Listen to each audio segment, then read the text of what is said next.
नमस्कार दोस्तों, स्वागत है आपका हमारे चैनल पर।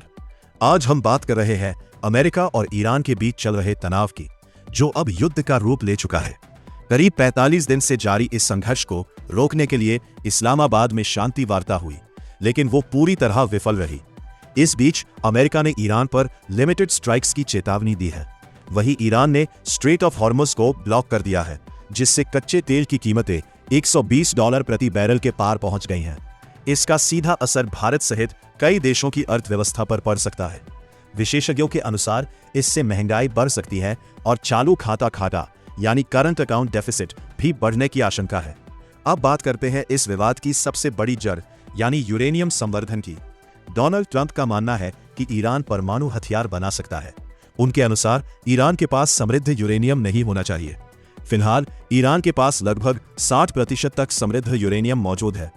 विशेषज्ञों के मुताबिक परमाणु हथियार बनाने के लिए इसे 80 से 90% तक ले जाना पड़ता है, जो तकनीकी रूप से ज्यादा कठिन है। हालांकि अमेरिका और इजराइल ने ईरान की कई परमाणु सुविधाओं को नुकसान पहुंचाया है, लेकिन फिर भी ईरान के पास लगभग 200 किलो समृद्ध यूरेनियम बचा हुआ है।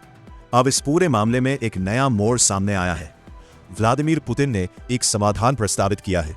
उन्होंने सुझाव दिया है कि ईरान अपना समृद्ध यूरेनियम रूस में सुरक्षित रखे।